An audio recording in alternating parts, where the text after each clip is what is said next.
Good morning everyone. Myself Dr. Gitanjali Chawla, Assistant Professor from the Faculty of Physiotherapy, RPIIT Campus, Karnal. Welcome to our YouTube channel, that is RPIIT Academics. If you like the content of our video, you can also like and share them, and do not forget to subscribe the channel and hit the bell icon also. So today we are going to learn about spinal orthosis. For the introduction part, bracing was employed more regularly after cervical spine procedures than surgeries involving the lumbar spine. That means bracing जो पहले दी जाती थी वो cervical spine या lumbar spine के surgeries के बाद दी जाती थी, और ज़्यादातर सर्वाइकल स्पाइन की इंजरीज़ के बाद या सर्वाइकल स्पाइन सर्जरीज़ के बाद दी जाती थी. In most cases, bracing was continued for a total of 3 to 8 weeks, and the restriction of patient activity was the most common reason cited by surgeons who use orthosis. Means कभी कभार ज़्यादातर cases में 3 से 8 हफ्ते तक भी bracing दी जाती थी ताकि पेशेंट की जो एक्टिविटी है नेक की या लंबर स्पाइन की उसको रोका जा सके ताकि वो अच्छे से हील हो पाए. No definitive evidence was found to support the use of orthosis after surgery in lumbar radiculopathy or after whiplash injuries of the cervical spine. But कोई ऐसी एविडेंस नहीं है, कोई रिसर्च नहीं हुई है जो कि ये बता पाएँ कि ये कैसे हेल्प करते हैं रेडिकुलोपैथी में या फिर विप्लैश इंजरीज़ में सर्वाइकल स्पाइन की. But yes, they do help. In a single trial, short-term immobilization was an effective treatment of cervical radiculopathy.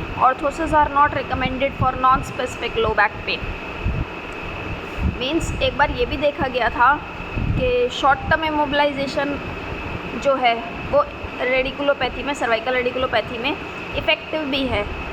But अगर हम बैक पेन की बात करें तो ऑर्थोसिस बैक पेन के लिए रिकमेंड नहीं किए जाते. Milwaukee brace treated patients scored significantly higher than Boston brace treated and TLSO braced patients and patients with Charleston bending orthosis in the overall QLPST score, which means जिन लोगों को Milwaukee brace दिया गया उनका score अच्छा था as compare to Boston brace and TLSO braced patient से, Charleston brace patient से. तो ये कुछ स्टडीज़ थी जो बताती थी कि ऑर्थोसिस देना अच्छी बात है, और ऑर्थोसिस प्रेस्क्राइब करना, रिकमेंड करना और उन्हें वेयर करना बेनिफिट है पेशेंट के लिए. Beneficial effects for spinal orthosis: trunk support by 3-point pressure system and or abdominal corset. Means spinal orthosis के बेनिफिट्स क्या क्या होते हैं? ये ट्रंक सपोर्ट देते हैं 3-point प्रेशर सिस्टम लगा के.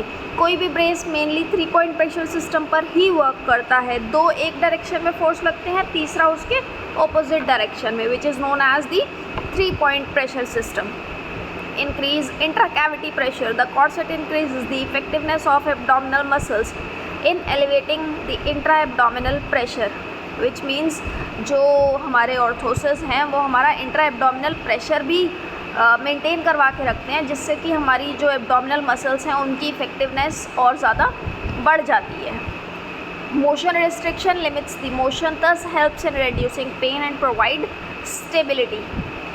मीन्स ये मोशन रेस्ट्रिक्ट करते हैं, जिससे कि अगर हमें कोई मूवमेंट नहीं करनी है और हम उसे स्टेबलाइज कर देंगे तो मोशन प्रिवेंट हो जाएगा, और अगर उस मोशन की वजह से पेन आ रहा है तो वो पेन भी कम हो जाएगा.